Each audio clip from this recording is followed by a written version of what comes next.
Damn it, sobrang higpit. Ayaw gumalaw. Danny, na-stuck na talaga siya. Hindi ko na kaya pang ipihit. Huwag mong pilitin kung ayaw. Baka mabali yan. At lalo tayong mawala ng silbi dito. Ipwesto mo muna ng maayos. Bago mo ipaon. Nanginginig pa yung mga kamay mo eh. Mukhang hindi ka yata sanay sa mga ganito.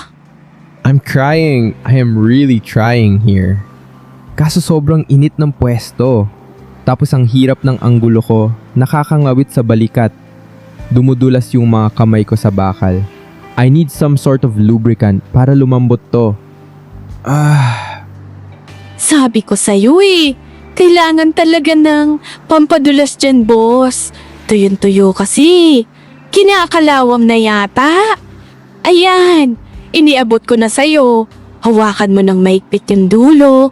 Tapos, pigain mo ng madiin. Huwag mong bibitiwan agad ha. Baka bumulwak yung mainit na katas pabalik sa'yo. Okay. Pipigain ko na. I'm twisting it right now. Sumirit! It's squirting everywhere! Tumalsik sa mukha ko! Oh my God, ang lagkit! Pumasok pa yata sa mata ko! Oops! Hold up! Break muna tayo saglit mga kachika bago nyo isiping may ginagawang rated SPG na kababalaghan ang mga bida natin sa ilalim ng madilim na flyover ng Magallanes. I-clear ko lang ng maaga. Wala po silang ginagawang milagro. Nag-aayos lang po sila ng sirang radiator hose ng isang lumang jeep. Walang green-minded dito, puro langis at kalawang lang. Yung lalaking sumisigaw na may malagkit na langis sa mukha at basang-basa ang puting polo, siya si Zanjo. Isang edukado, formal at napakaseryosong lalaki na naka-corporate attire na late sa opisina niya. Hindi siya yung tipong maangas na mayaman na magtatapon ng pera sa mukha mo. Mukha lang talaga siyang taong seryoso sa buhay. Manager yata o ewan na ang daily routine ay pumirma ng mga kontrata at uminom ng kape na walang asukal sa isang air-conditioned na opisina sa Makati. At yung pampadulas na hinihingi niya kanina pa at piniga niya na sumirit sa mukha niya, isang lata po ng WD-40 yon para sa kinakalawang na tornilyo ng clamp. Huwag kayong mag-isip ng kung ano-ano. At yung babaeng tinatawanan siya naman si Danny, isang hamak na female jeepney driver, ang nag-iisang reyna ng kalsada mula Monumento hanggang Baclaran. Brusko kung gumalaw, matapang kung sumagot, at walang sinasanto kahit sino pa ang sakay niya. Siya ang legal na asawa, mekaniko at tagapag-alaga ni baby girl, ang pangalan ng kalawangin pero palaban niyang jeep na nagpapakain sa buong pamilya niya. Paano nangyaring ang isang seryosong office guy na amoy mamahaling pabango at halatang hindi pa nakakahawak ng grasa sa buong buhay niya ay nakascore ng tutorial sa paghawak ng liabe sa ilalim ng tulay kasama ang isang palaban na tsuper? Paano sila humantong sa ganitong level ng tensyon? I-rewind natin ang tape. Mga kachika, 2 oras bago ang mainit, mausok at malagkit na aberya na nagbago ng takbo ng araw nila. 6:00 ng umaga, Maynila, kung saan ang usok ng tambucho ay nagsisilbing kolon ng mga mandirigma ng kalsada. Habang ang ibang babaeng kaedad ni Danny ay nagpaparibandang buhok sa parlor, nagme-makeup habang nakikipagsiksikan sa MRT at nag-aabang ng 11/11 sale online, ang bida nating si Danny, heto, pinupunasan ng basahang-basa ng diesel ang dashboard ni baby girl para kumintab ang stainless na bakal. Mataray si Danny. Pilosopo, kung minsan aminin man niya o hindi, medyo bastos din sumagot. Bakit? Kasi nga mga kachika, sa kalsada, batas ng matira matibay ang pinaiiral. Kung pabebe ka, kung mahinhin ka magmaneho, lalamunin ka ng buhay ng mga kapwa mo tsuper na nag-aagawan sa pasahero, ng mga buhayang enforcer na naghahanap ng pangmeryenda at ng mga pasaherong mahilig mang chancing kapag nagsusukli ka. Ang pagiging tomboy at maangas ni Danny, defense mechanism niya lang yan para protektahan ang sarili niya mula sa malupit na mundo. Sa loob-loob niya, sa likod ng maruming maong jacket niya, pangarap din naman niyang matreat like a princess. Kaso, ang hirap mag-feeling prinsesa kapag sunod-sunod ang oil price hike at nagtataasan ng presyo ng sardinas at bigas. Tuyong-tuyo na nga ang bulsa niya sa pagbabayad ng boundary, pati ba naman love life niya, dry na dry rin. Walang time lumande kapag pamilya ang nakasalalay sa pag-ikot ng gulong. Kailangan niya ng pampalakas ng boundary at paminsan-minsan lihim niyang iniisip baka sakaling may maging pampadulas din sa love life niya na puro kalawang na. Okay, baby girl. Huwag mo kong ipapahiya ngayon, ha?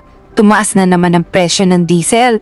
Nakakaiyak na yung metro sa gasolinahan. Kailangan nating kumayot ng doble para may maiuwi kina nanay at may pambaon ng mga kapatid ko. Pag nakakota tayo ngayong araw, pangako, ibibili kita ng bagong seat cover at papalitan ko yung langis mo para hindi na tayo amoy usok ng isaw.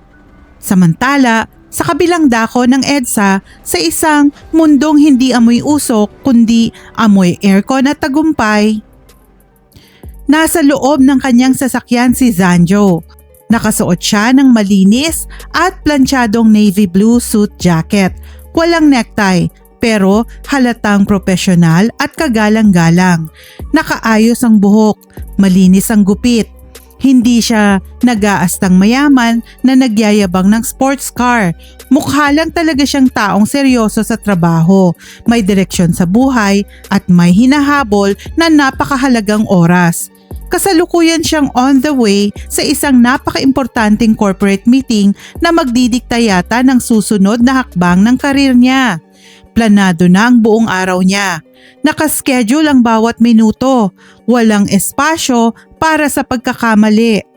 Pero mga kachika, dahil Pilipinas to at nasa EDSA tayo, walang pinipiling tao ang kamalasan. Mayaman man o mahirap, may kotse man o nagko-commute, pantay-pantay tayo kapag traffic na at may umaandar na aberya. Seryoso ba to? Ngayon pa talaga? This is unbelievable. Kaka-maintenance lang ito last week sa kasa. Hello Dayan. Listen, nasiraan ako sa EDSA, somewhere near Guadalupe. Nag-overheat yata yung makina, may umuusok sa harap. I can't wait for a tow truck. It's going to take hours before they arrive. May presentation ako in 45 minutes. Oo, yun sa mga Japanese clients. I-email mo na yung initial slides sa kanila para may mabasa sila habang wala ako. Mag-commute na lang ako para umabot. Huwag mo nang ipadala yung driver, maiipit lang din siya sa traffic. Ako na ang gagawa ng paraan. Ibinaba ni Zanjo ang tawag. Tumingin siya sa paligid. Punong-puno ang mga taxi at walang balak magsakay. Nagtry siyang mag-book sa phone niya. Pero walang Grab na available dahil umagang-umaga at rush hour ng mga pumapasok sa trabaho. Naglalakad-lakad siya sa gilid ng kalsada. Inaalala kung paano makakarating sa Makati nang hindi nasisira ang leather shoes niya at ang maayos niyang porma. At saktong-sakto para bang sinadya ng tadhana. Dumating ang nag-iisang reyna ng kalsada na naghahanap ng grasya. Makati, Ayala, ilalim, ibabaw. Sakay na, dalawa pa, o boss. Akit ka ba o babantayan mo yung umuusok mong kotse buong araw? Wala nang babalikan dyan, iwan mo na yan! Dadaan to ng Ayala Avenue, miss? Sigurado ba to? Malamang boss, nakasulat to, malaking letra, Ayala. Hindi ko naman pwedeng ilipad to pa Baguio. Sakay na kung sasakay. Huhulihin ako ng MMDA dito kapag nagbabad ako sa loading bay. Ano, tutunganga ka na lang ba dyan? Fine, sige, sasakay na. Umandar sila ng kaunti. Normal na biyahe lang sana ito mga kachika. Kaso nga lang, dahil diskarte ni Danny ang mag-terminal sa bawat kanto para maghintay ng pasahero at masigurong may kita siya bawat litro ng krudo na sinusunog ni baby girl, huminto siya sa kanto ng Buendia. Pinatay niya pa ang makina para hindi aksaya sa gas. Alam niyo naman sa Pilipinas, every drop counts. Ayala, apat pa. Urong lang sa gitna, kasya pa yan. O yung mga lake na dyan, sakay na. Miss, pasensya na. Bakit tayo huminto? The traffic light is green. Walang nakaharang sa unahan natin. Aandaw na sana ang traffic. Nagte-terminal tayo, boss. Nagpupuno. Kulang pa ng 4 para makakota. Antay lang tayo ng konti, may sasakay din yan. Mabilis lang po pag may nag-uwian. Miss, baka pwede namang umanday na tayo. Nalit na kasi ako sa trabaho. I have a very important meeting to attend to and I cannot afford to be late by another 10 minutes. Naghihintay ang buong board of directors sa opisina namin. Boss, lahat naman ng nakasakay dito may trabaho at nagmamadali. Hindi lang ikaw ang may importanteng pupuntahan. Pati yung estudyante dyan sa dulo baka malate sa exam. Negosyo to. 20 pesos lang ang pamasahe mo. Hindi ko pwedeng ipatakbo tong jeep ng lugi sa krudo. Kung aandar ako ng may 4 na bakante, abonado pa ako sa gasolinahan mamaya. Sayang din ng 80 pesos. Okay, I understand. Business is business. Magkano ba yung kulang na 4 na pasahero? 20 pesos bawat isa? So that's 80 pesos. Eto, 100. I'm paying for the empty seats. Please, miss. Kailangan ko na talagang makarating sa Ayala. Umanday na tayo. Ako na ang bahala sa lugi mo. Tinitigan ni Danny yung 100 na iniabot ni Zanjo. Tapos, tinitigan niya ang lalaki sa mata mula sa rearview mirror. Ine-expect ni Danny na mag-iinarte ito o kaya magsisisigaw na nabibili niya ang buong pagkatao ng tsuper dahil lang nagbigay siya ng 100.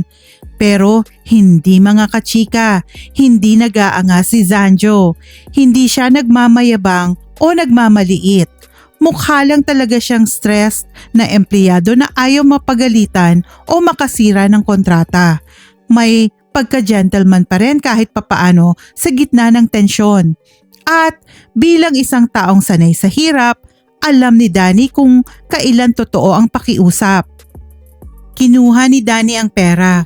Itinapat sa liwanag para i-check kung peke, tapos ngumisi ng kaunti na parang may naisip na kalokohan. Sige, sabi mo eh. Nagbayad ka, kaya special trip pala ang gusto natin ngayon. Walang bababa. Mga boss, madam, kumapit kayo ng mahigpit sa bakal, bibilisan ko na. Pakitext na lang mga pamilya nyo, sabihin nyo baka huling sakay nyo na lang to. At pinaharurot nga ni Danny si baby girl. Kahit luma na ang jeep niya, alam ni Danny na kaya siya nitong ipaglaban kapag kailangan. Parang nakikipagkarera sa hangin. Siningitan niya ang mga mababagal na provincial bus. Iniliko niya ng mabilis sa mga masisikip na eskinita ng Makati kung saan mga tricycle lang sana ang dumadaan. At ipinilit niya si baby girl na umakyat sa isang matarik na flyover habang nakakwarta o 4th gear para makabuelo ng tuloy-tuloy. Pero mga kachika, sabi nga nila kapag pinilit mong isang bagay na pagod na at walang tamang maintenance, bibigay din ito sa huli. At yan ang masaklap na realidad ng ating mga kalsada.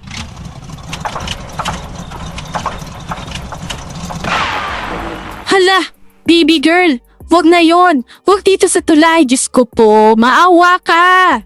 What happened? Did we hit something? Bakit umuusok sa harap? Is it going to explode? Patay! Bumigay yung radiator hose. Nasiraan tayo, boss. Tumigil sila sa pinakaalanganing lugar sa buong Metro Manila, sa ilalim ng flyover ng Magallanes. Madilim, maingay, puro alikabok at walang pwedeng paradahan ng maayos o silungan man lang. Bumaba si Danny, hawak ang lumang basahan at binuksan ng bakal na hood ng jeep niya. Pumutok yung hose. Pasensya na sa mga pasahero, hanggang dito na lang po tayo. Hindi na aandar to. Magre-refund na lang ako ng mga pamasahe nyo. 20 pesos kada isa. Ingat po kayo sa pagtawid. Umalis ang ibang pasahero. Naglakad sila papunta sa pinakamalapit na bus stop para sumakay ulit. Bit-bit ang mga payong at bag nila. Naiwan si Zanjo. Nakatayo siya sa gilid ng kalsada. Tinitignan ng relo niyang mukhang mamahalin habang panay ang punas ng pawis sa noo niya gamit ang panyo niya. Nagtry siyang pumara ng taxi. Kumakaway siya sa mga dumadaang sasakyan. Pero walang pumapansin sa kanya dahil alanganin ang pwesto nila. Bawal magsakay at magbaba sa mismong ilalim ng tulay kung walang pulis na nag-a-assist. Miss, nagbayad ako ng maayos para makaabot sana. Tapos ma-stranded tayo dito sa ilalim ng tulay? Wala ba tayong pwedeng tawagan na mekaniko malapit dito? I can pay for the mechanic right now if you don't have cash. Bakal po, boss. Napapagod din kapag pinuwersa. Kahit anong gawing bayad mo, walang mekanikong dadaan dito na sasagot agad dahil alanganin ang pwesto. Tayong dalawa lang ang nandito. Kung gusto mong makaalis dito at umabot sa meeting mong sinasabi mo, tutulungan mo ko. Ako? Hindi ko linya yan, miss. Wala akong alam sa makina ng sasakyan. I do desk work, corporate planning. At nakaporma pa ako papuntang opisina, masisira ang damit ko. Hindi ba ako pwedeng magbayad na lang para may gumawa? Hindi naman kailangan ng degree para mag-ayos nito. Basic lang to. Ituturo ko sa'yo. Ako nga hawak ng mainit na hose dahil sanay na ang kamay ko sa ganyan. Ikaw ang magluluwag ng clamp sa ilalim gamit yan. Unless hanggang porma ka lang talaga at ayaw mong madumihan niyang makikinis mong kamay para iligtas ang sarili mo? Mga kachika, alam niyo ba kung anong nangyari? Na-challenge ang lalaki para sa isang taong halatang seryoso sa buhay at sanay na nagagawa ng paraan ang lahat ng problema sa kumpanya niya. Ang matawag na hanggang porma lang ay isang malaking insulto. Huminga siya ng malalim. Tila nagdedesisyon kung ibababa ba niya ang pride niya para lang makaalis sila sa lugar na yon. Tinanggal niya ang kanyang suit jacket. Ibinagsak niya ito ng maingat sa malinis na part ng upuan ng jeep para hindi magusot. Tapos, dahan-dahan niyang itinupi ang manggas ng kanyang puting shirt isa-isa hanggang sa siko. Nung tiniklop niya ang manggas niya, doon na nagumpisang magtraidor ang mga mata ng bida nating si Danny. Nakita ni Danny yung mga braso ng lalaki. Wisit, inisip siguro ni Danny. Ang lapad pala ng balikat ng lalaking ito kahit nakatago sa suit kanina. At yung mga ugat sa braso niya, halatang halata habang pinupulot niya yung mabigat na bakal na wrench. Sumabay pa yung pagpatak ng pawis mula sa panga niya pababa sa leeg niya. Biglang uminit sa ilalim ng tulay at sigurado tayong hindi na yon galing sa radiator ng jeep, kundi galing sa tensyon na nabubuo sa pagitan nilang dalawa. Okay, I'm ready. Ano bang gagawin dito? Just point me to the right direction and tell me what to twist. Yung camp dyan sa kanan. Oo, yan nga. Kailangan mong luwagan para matanggal natin yung pumutok na tubo at napalitan. Ipasok mo yung yabe. Ang higpit! Ayaw umikot kahit anong gawin ko. It's stuck! Huwag mong idaan sa dahas. Idaan mo sa tipnik. Ipwesto mo muna ng maayos bago mo ibaon yung yabe. Kailangan sakto sa ngipin ng bakal. Dumudulas yung kamay ko sa pawis. Kailangan natin ng pampadulas. Seriously, it's jammed tight. Ayan, hawakan mo ng mahigpit yung dulo ng spray. Tapos, pigain mo. Huwag mong bibitawan agad ha, para manuot yung langis. Damn it! Tumalsik sa mukha ko! Ang lagkit! Ah! Ayan tayo eh. Sabi ko sa'yo, dahan-dahan lang eh. Punasan mo yan. Ang dumi-dumi mo na, boss. Wala nang natira sa corporate look mo. Alam mo, ang yabang mo rin para sa isang driver na nasiraan. At least marunong akong dumiskarte kapag naiipit. O tara na! Ikabit na natin yan para makaabot ka sa meeting mo bago ka pa tuluyang maging uling dito sa highway. Habang tinitignan ni Danny si Zanjo na nai-stress, pero pilit na inaayos ang jeep nang hindi na nagrereklamo gaya ng iba, hindi niya mapigilang mapangiti. Nakakabwisit ang lalaki dahil ang formal at seryoso, pero may part kay Danny na nag-e-enjoy na nakikita siyang pinagpapawisan, nababasa at nakikipagtulungan sa kanya ng walang arte. Hindi pa alam ni Danny noon, pero ang seryosong lalaking to na inuutusan niyang magkalikot ng makina sa ilalim ng tulay at pinagtatawanan pa niya ang magiging pinakamalaking oil price hike ng puso niya.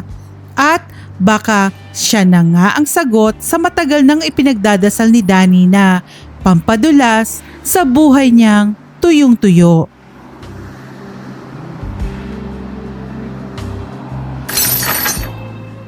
Nakatayo pa rin silang dalawa sa ilalim ng tulay. Kakatapos lang gawin ng pasahero ni Danny na si Zanjo ang pinakaunang manual labor yata ng buong buhay niya. At ang resulta, isang napakalaking success na may kasamang napakalagkit at basang-basang collateral damage. Okay na ba to? Secured na ba yung hose? Hindi na ba ulit puputok yan habang umaandar tayo pa Makati? Because I really can't afford another fountain show right now. Malapit na ang oras ng meeting ko.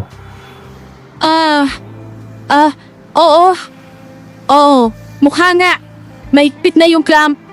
Aandam na yan hanggang Ayala. Ay nako mga kachika, hindi alam ni Danny kung sa radiator ba siya nakatingin o sa lalaking nasa harap niya. Dahil nga sa pagtalsik ng mainit na tubig kanina, basang-basa ang puting polo shirt ni Zanjo. At alam nyo naman kapag nabasa ang puting damit, di ba? Nagiging see-through. Dumikit yung manipis na tela sa dibdib ng lalaki. Bawat abs, bawat muscle sa tiyan at malapad na dibdib niya, bakat na bakat. Sinabayan pa ng pawis na tumutulo mula sa malalim na panga niya pababa sa maputi niyang leeg. Diyos ko po, kung ako si Danny, baka hinimatay na ako dyan sa tabi ng gulong. Biglang umurong yung laway ng bida natin. Uminit yung paligid. Naririnig pa yata ni Danny ang sarili niyang utak na sumisigaw. Focus, Danny. Ano ba yan iniisip mo? Boundary muna bago lante. Wala kang pambayad sa ospital. Kapag na-heart attack ka dyan, kakapitig sa basang sisiw na yan. Miss? May dumi pa ba ako sa leeg? Bakit ka nakatulala dyan? Is my face completely covered in grease? Look, if I look ridiculous, just tell me. Wala ano. Tinitignan ko lang kung may tumazik na lang sa belt mo. Baka kasi maningil ka pa ng dry cleaning fee eh. 100 pesos na nga lang inutang mo sa pasahe ko. Tara na nga! Sumakay ka na kung gusto mong makaabot sa opisina nyo bago ka pa tuluyang magiuling dito. Pinaharurot ni Danny si baby girl papunta sa Ayala Avenue. Sa buong biyahe, walang nagsasalita sa kanilang dalawa. Nakatingin lang si Zanjo sa labas ng bintana. Halatang inihahanda ang sarili sa meeting niya at pinapakalma ang isip na na-stress sa biyahe. Si Danny naman, pilit na ibinabaling ang atensyon sa kalsada para hindi niya masulyapan mula sa gilid ng mata niya yung basang shirt ni Zanjo na dumidikit sa balat nito tuwing humahangin. Oh, nandito na tayo. Ayala Avenue. Baba na bago ako sitahin ng mga guardian.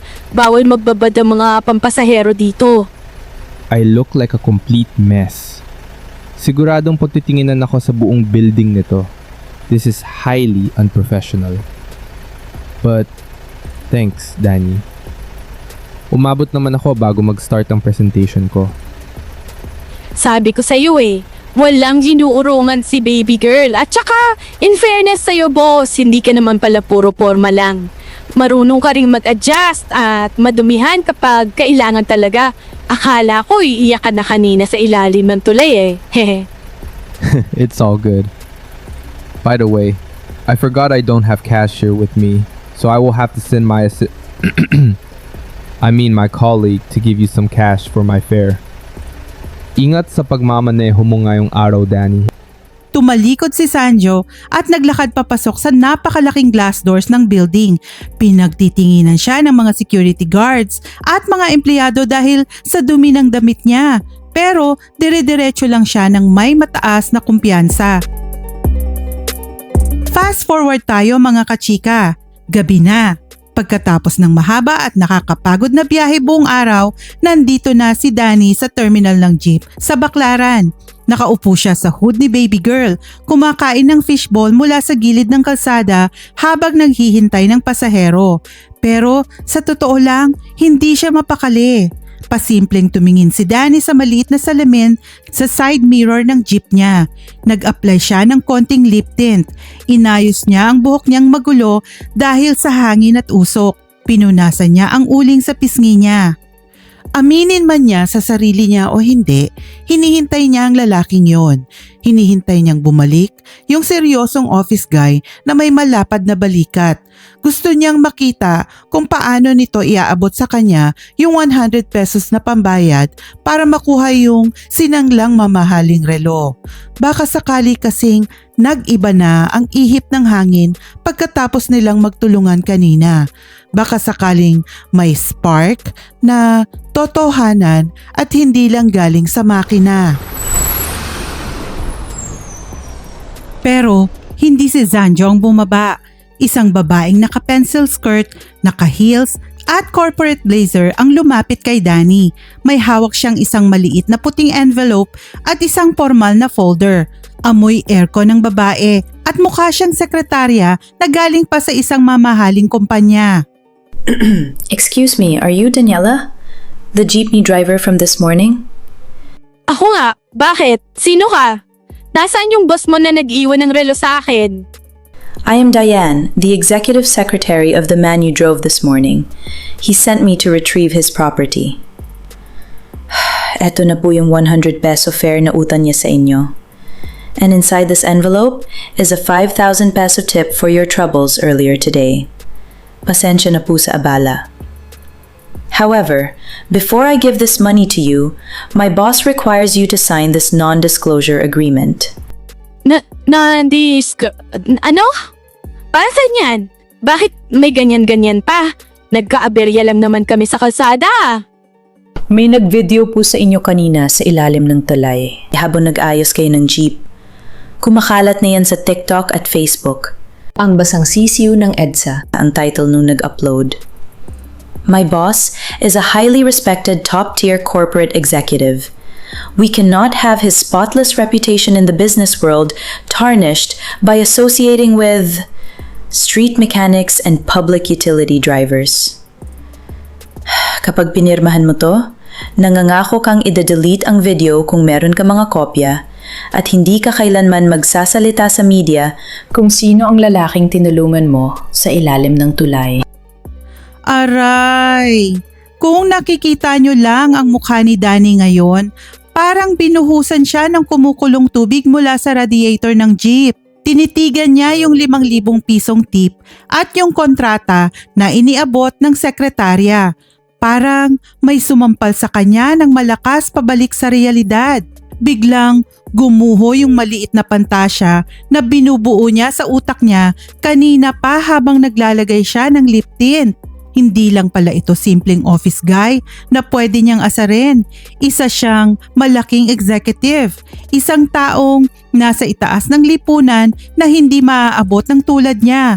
At para sa lalaking ito, si Danny ay isa lamang tarnish o mansya sa reputasyon niya. Isang dumi sa kalsada na kailangang bayaran ng 5,000 para manahimik at wag nang magpakita kailanman. Kamo sa boss mong feeling, Santo, hindi ako tumatanggap ng suhol. At lalong, hindi ako tumatanggap ng tip galing sa mga taong mababa ang tingin sa trabaho ko. Wala akong TikTok. Kung gusto niya ng non-disclosure agreement niya, sabihin mo, isaksak niya sa lalamunan niya. Wala na siyang utang sa akin. Heto yung relo niya. Isaksak mo rin sa bag mo. Ibinagsak ni Danny ang mamahaling relo sa ibabaw ng folder ng sekretarya. Tumalikod si Danny, padabog na sumakay sa jeep at mabilis na pinaharurot si baby girl paalis ng terminal. Habang nagmamaneho, pinunasan ng mariin ni Danny yung lip tint niya gamit ang likod ng kamay niya hanggang sa mamula ang labi niya. Ang tanga mo, Danny. Ang tanga-tanga mo. Umayos ka nga. Bulong niya sa sarili niya. Ibinuhos niya ang inis at sakit ng loob sa pagmamaneho. Akala niya yun na ang huling beses na iisipin niya ang corporate guy na yon. Pero mali siya. Sobrang mali. Dahil makalipas ang 2 linggo, ang mismong mundong ginagalawan ni Danny ay tuluyang babagsak.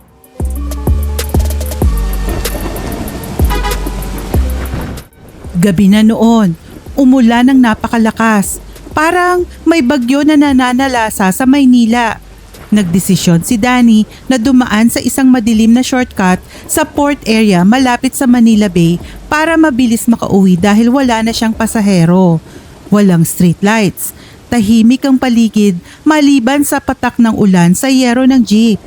Hanggang sa may napansin siyang kakaiba sa isang abandonadong lote malapit sa pantalan. Palihim na pinatay ni Danny ang ilaw ng jeep niya. Sa di kalayuan, sa ilalim ng ulan, nakita niya ang 2 dambuhalang 10-wheeler oil tanker. May mga lalaking nakaitim na raincoat na naglilipat ng libu-libong litrong krudo mula sa isang unmarked na truck papunta sa isa pa. Oil smuggling. Ito ang naisip agad ni Danny. Nag-hoard sila ng krudo sa black market dahil bukas na bukas, tataas ng 22 piso ang presyo ng diesel sa buong bansa. Sindikato ang mga ito na nagpapayaman habang naghihirap ang mga ordinaryong tsuper na gaya niya. Biglang nanlaki ang mga mata ni Danny nung may nag-flash na ilaw mula sa loob ng jeep niya. Nakalimutan niyang i-turn off ang dashcam ni baby girl. Kumislap ang maliit na red light nito sa gitna ng dilim. At nakita ito ng mga armadong lalaki na nagbabantay sa mga truck. Oy! May nakakita sa atin! Yung jeep sa kanto! Harangin nyo! Kunin nyo yung camera! Diyos ko, patay. Kailangan kong umalis dito. Hinabol nila si Danny. Kahit anong apak niya sa silinyador ni baby girl, kahit anong galing niya sa kalsada, hindi nila kaya ang bilis, bigat at laki ng dambuhalang truck na humahabol sa kanila. Binabangga nila ang likuran ng jeep. Gusto nilang sirain ang dashcam para walang ebidensya.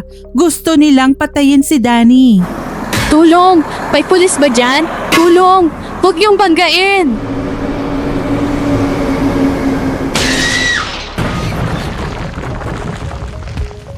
Nagising si Danny na nakasubsob sa manibela. May mainit na dugong umaagos mula sa noon niya pababa sa mata niya. Ang jeep niya, si baby girl, ang kaisa-isang kabuhayan ng pamilya niya, ang pamanapan ng namayapa niyang tatay, wasak na ngayon. Ang dashcam niya sa harapan ay dinurog ng mga lalaking bumaba sa truck bago sila mabilis na tumakas sa dilim pabalik sa port area. Bago tuluyang mawala ng malay si Danny, napansin niyang nawawala ang memory card. Napasigaw siya sa isip niya. Yung ebidensya. Hinanap ng kamay niya sa lapag ang napakaliit na SD card na tumalsik. At nang makapa niya ito, palihim niya itong isinuksok sa ilalim ng insole ng suot niyang lumang sapatos. Makalipas ang ilang minuto, dumating ang mga otoridad. Pero dito papasok ang masakit na katotohanan ng hustisya. Ang akala ni Danny na sasagip sa kanya ay ang mismong magbabaon sa kanya. Miss, ayon sa initial report at sa testimonya ng driver ng truck, ikaw daw ang biglang sumingit sa lane niya. Lasing ka raw, nagbeating the red light at nawalan ng kontrol sa manibela kaya ka inabot. Hindi totoo yan, sir. Sinungalingan yan. Hinahabol nila ako mula sa port area. Sindikato sila. Nag-i-smuggle sila ng krudo. Kaya nila ako binangga para patayin at sirain ang kamera ko. Officer, please ignore her. My client is Apex Logistics. Isang kagalang-galang na korporasyon na nagsusupply ng langis sa buong bansa. This jeepney driver is clearly hallucinating due to head trauma to avoid taking financial responsibility for her reckless driving. Magpa-file kami ng reckless imprudence resulting to damage to property laban sa kanya. We will be demanding 500,000 pesos in damages for a delayed cargo and damaged bumper. 500,000? Ako na nga ang tinangkang patayin? Ako na nga ang nawalan ng kabuhayan? Ako pa ang idedemanda nyo ng 500,000? Saan ako kukuha ng ganyang halaga? See you in court, miss. Unless, gusto mong pumirma ng out-of-court settlement na inihanda namin at manahimik na lang forever para hindi ka na makulong. Tanggapin mo na lang ang pagkakamali mo. Sa isang iglap, gumuho ang buong mundo ni Danny. Na-impound si baby girl. Halatang nabayaran na ang mga pulis para baliktarin ang kwento at paboran ang Apex Logistics. At araw-araw, pagkatapos ng insidente, may mga kahina-hinalang lalaking nakatambay sa labas ng bahay nila sa Tondo para takutin ang pamilya niya. Wala siyang laban. Wala siyang pera pambayad ng magaling na abogado para tapatan ng kumpanyang bumangga sa kanya. Hanggang sa isang hapon, lumapit sa kanya ang kapwa niyang tsuper na si Mang Boy. May hawak na isang manipis na papel. Danny anak, nabalitaan kong nangyari sa kaso mo. Naawa ako sa iyo dahil ikaw ang naiipit na mga mayayaman na yan. May mga libreng abogado daw dito para sa mga tulad natin. Pro bono legal aid day daw ng isang malaking law firm bukas. Subukan mo. Sila na ang kakausap sa Apex Logistics para maatras ang kaso at hindi ka na makulong. Ito ang flyer ng law firm nila. Pumunta ka bukas na bukas din. Kinuha ni Danny ang flyer. Tinitigan niya ito. Ang nakasulat sa makintab na papel, Montemayor and Associates Law Firm, Makati City. Hindi niya kilala kung sino ang mga naandon. Ang tanging alam lang ni Danny, gagawin niya ang lahat para mabawi si baby girl at makuha ang hustisya niya. Lulunukin niya ang pride niya, hihingi siya ng tulong sa mga abogado kahit pagaano man kalaki ang kumpanya nila. Kinabukasan, lumusob si Danny sa Makati Central Business District. Pag-apak niya sa labi ng napakalaking law firm, gusto niya atang magpalamon sa lupa. Puro salamin ang dingding, puro imported marble ang sahig. Ang mga taong naglalakad ay mga abogadong kumikita ng milyon kada buwan. At siya, nakamaong jacket na may konting mansya ng dugo sa kwelyo dahil sa aksidente, naka-t-shirt at nakahawak ng mahigpit sa gusot na envelope ng police report niya. Miss Daniela, the senior partner is expecting you for your pro bono slot. Proceed to the corner office at the end of the hall. Don't touch anything on the walls on your way there. Naglakad si Danny sa mahabang hallway. Bawat hakbang niya, kumakabog ang dibdib niya. Ito na yon. Hihingi siya ng tulong sa pinakamataas na abogadong kaya niyang lapitan para labanan ang Apex Logistics. Pagpasok niya, sobrang laki ng opisina. May napakagandang view ng Makati skyline mula sa mga bintana. Sa gitna ng kwarto, nakatalikod yung malaking leather swivel chair ng abogado. Nakaharap ito sa bintana at ang lalaking nakaupo ay may hawak na folder. Please have a seat, Miss Daniela. I've read the preliminary police report regarding your collision with my client, Apex Logistics. Natigilan si Danny. Kumunot ang noo niya. Parang tumigil ang pag-ikot ng mundo niya nung marinig niya ang pamilyar na boses na yon. At higit sa boses, yung sinabi ng lalaki. Teka, may client? Client niya ang truck na bumangga sa akin? Dahan-dahang umikot ang upuan. Hinarap siya ng senior partner, naka-navy blue suit, malinis, perpekto, walang bahid ng langis o dumi mula sa ilalim ng tulay. Nagkatinginan silang dalawa. Ang lalaking inalipusta niya sa kalsada, ang lalaking inutusan niyang maging mekaniko, ang lalaking tinanggihan niya ng 5,000 ay isa palang sikat na abogado. Nanlaki ang mga mata ni Zanjo. Nabitiwan niya ang hawak niyang silver na ballpen sa matinding gulat nung makilala ang babaeng pumasok. Danny? Ikaw yung reckless driver na bumangga sa truck ng kliyente ko? Reckless driver? Ikaw? Lawyer ka pala? At Ikaw ang abogado ng mga kriminal na muntik nang pumatay sa akin? Criminal? Danny, what are you talking about? Apex Logistics is a legitimate company. They are one of the biggest oil distributors in the country. The police report clearly states you swerved into their lane while intoxicated. I'm handling their settlement agreements today. Peke yung report na yan. Sinadya nila akong banggain dahil nakita ko silang nag-smuggle ng krudo sa port area. At yung flyer na ibinigay sa akin kahapon para sa libreng tulong nyo, setup pala to? Patibong para papirmahin nyo ko ng waiver at patahimikin ng tuluyan para hindi makasuhan ng mga kliyente mong mamamatay tao? Setup? Danny, wait! I swear to you, I didn't know it was you. My firm was retained to offer the driver a 100,000 peso settlement to drop the issue quietly. I thought it was just a simple traffic dispute. Hindi ko alam na ikaw ang nasa kabilang kampo. At hindi ko alam na may smuggling na nangyari. Ang galing nyo rin, no? Nung una, papupuntahin mo yung sekretary mo para bayaran ako at utusang manahimik dahil sa isang viral video na ikakasira ng reputasyon mo. Ngayon, babayaran nyo ulit ako para manahimik sa isang krimen at pagtatangka sa buhay ko. Mas mabuti pang mabulok na lang ako sa kulungan kaysa tanggapin ko ang maruming pera ng law firm nyo. Danny, wait, stop! You have to listen to me. I swear to you, I didn't know. Bitawan mong pinto. Attorney Montemayor, kung gusto niyo ng laban, magkita na lang tayo sa korte.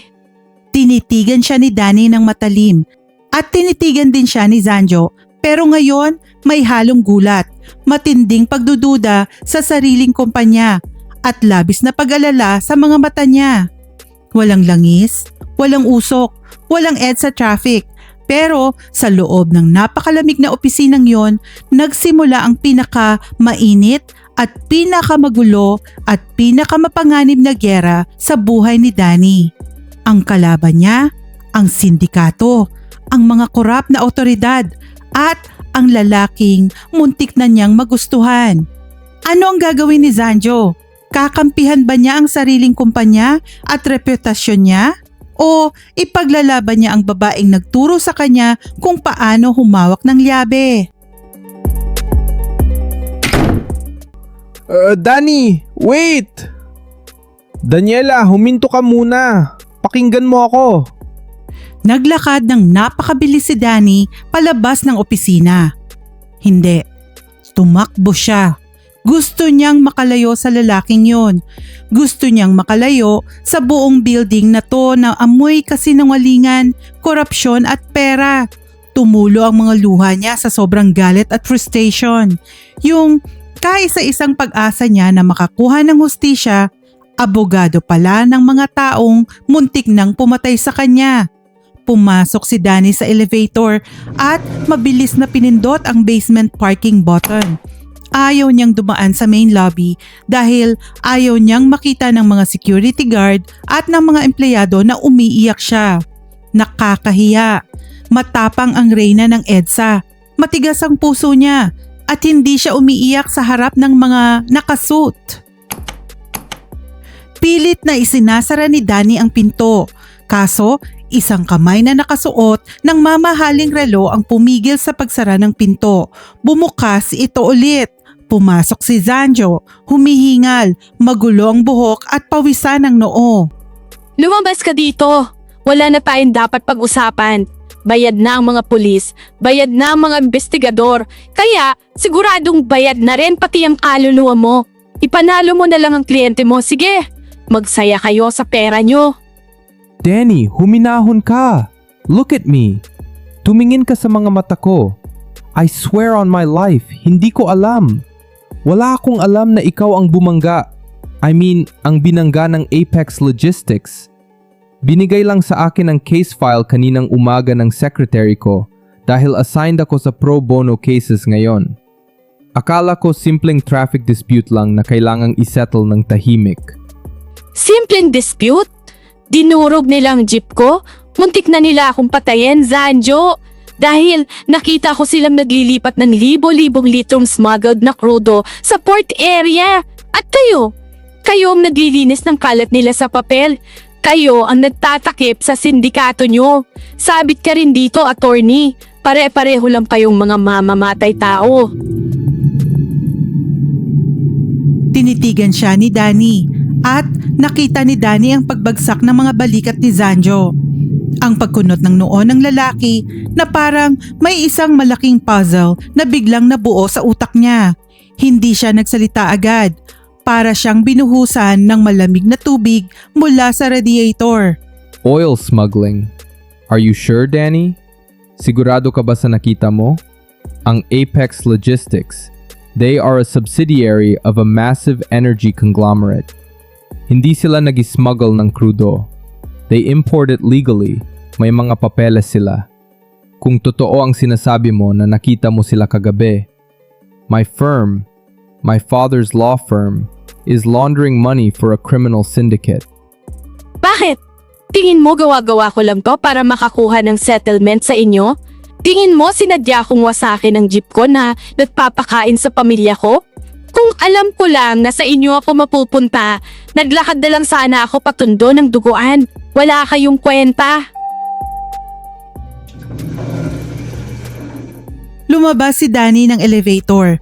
Gusto na lang niyang umuwi. Gusto niyang makalayo at kalimutan na nakilala niya ang Zanjo Montemayor na yan. Naglakad siya papunta sa exit ramp ng basement para maghanap ng masasakyan sa labas. Pero bago pa siya makalayo, may humarang sa kanya. Ayan na, mga kachika, ang mga goons na inupahan para patahimikin ang bida natin. Oo, nandito na pala ang matapang na driver eh. Miss Daniela, di ba? Kanina pa kami naghihintay sa'yo sa labas ng building. Buti na lang naisipan mong sa basement dumaan. Wala masyadong CCTV dito. Kayo yung mga lalaki sa port area kagabi. Kayo yung bumangga sa baby girl ko. Kami nga. Kaso nung dinurog namin ang dashcam mo kagabi sa loob ng wasak mong jeep, napansin ng boss namin na wala yung memory card sa loob. Matalino ka rin no? Palaban na, mautak pa. Hinugot mo bago dumating ang mga pulis. Nasaan ang memory card ha? Nanlamig ang buong katawan ni Danny. Oo, totoo yun. Nung bumaliktad ang jeep niya kagabi, sa gitna ng pagkahilo at pag-agos ng dugo sa noo niya, alam niyang babalikan nila ang kamera para sirain ang ebidensya. Kaya habang naiipit siya sa manibela, pilit niyang hinugot ang maliit na SD card at isinuksok niya sa ilalim ng insole ng suot niyang lumang sapatos bago siya nawala ng malay. Yun ang kaisa-isang ebidensya niya. At ngayon, papatayin siya ng mga lalaking to para makuha yon. Akmang susuguri na nila si Danny nang biglang may humarang sa harapan niya. Isang matangkad na figura ng lalaki na naka-navy blue suit. Stop right there! Anong ginagawa niyo dito sa private parking lot ng law firm namin? I am attorney Zanjo Montemayor, legal counsel for Apex Logistics and senior partner of this firm. Are you out of your minds? You are harassing my client. Aba, nandito pala si attorney. Pasensya na po, bossing abogado. Pero may utos ang nakakataas sa inyo. Wala kaming pakialam sa mamahaling suit mo o sa law firm nyo.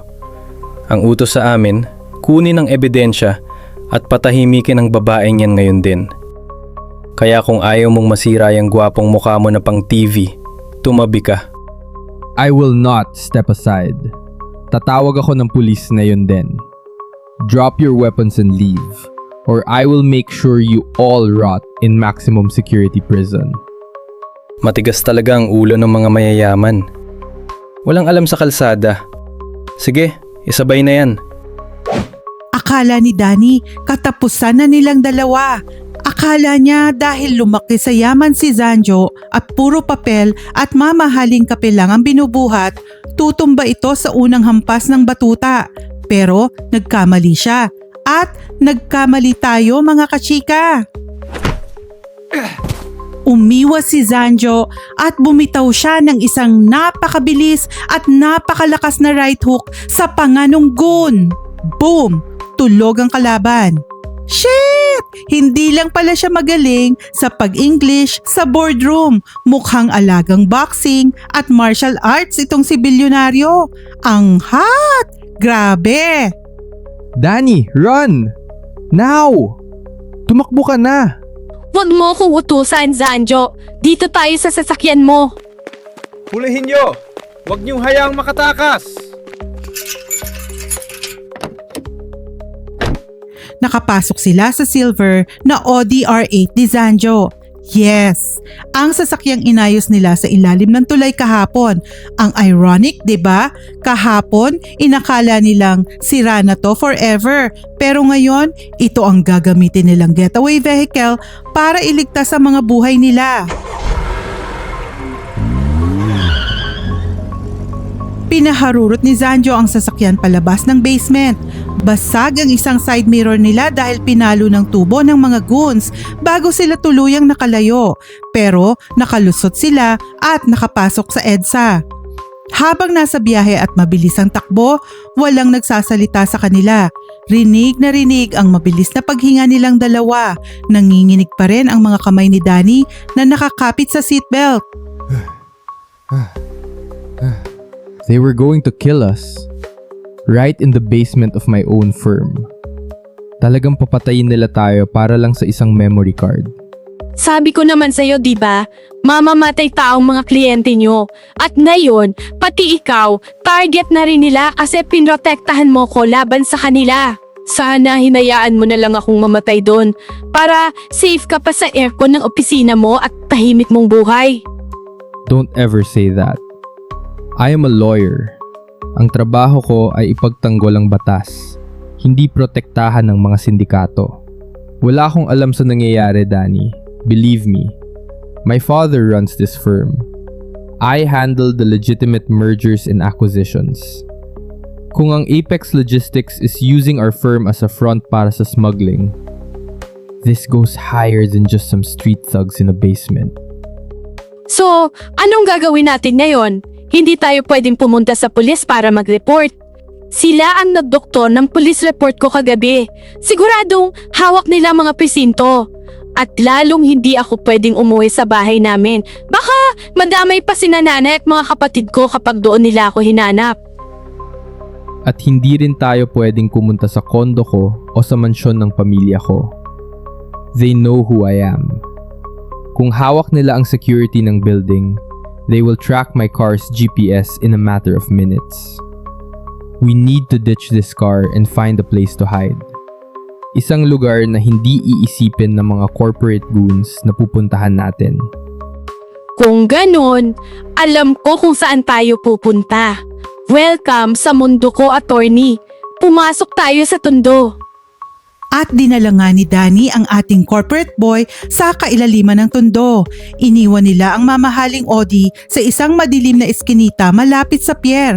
Inilagay sa isang lugar na hindi agad mapapansin. Sumakay sila ng dalawang magkaibang tricycle. Nagpalipat-lipat para siguradong ligaw ang mga susunod sa kanila. Dinala ni Danny si Zanjo sa talyer ng kaibigan niyang si Mang Boy. Isa itong lumang junk shop at garahe ng mga jeepney na nagsara na para sa gabi. Madilim, amoy grasa, basag ang sahig at puro kalawangin na piyesa ang nakakalat sa paligid. Pumasok sila sa isang maliit na opisina sa likod ng talyer. Isinara ni Danny ang pinto. Ligtas na sila dito. Pansamantala. This place, it smells exactly like your Jeep. Amoy diesel, langis, at lumang basahan. Huwag ka nang umarte dyan. Buti nga may masisilungan pa tayo kaysa mabasa tayo sa labas. Dito muna tayo hanggang bukas ng umaga. Walang makakahanap sa atin dito.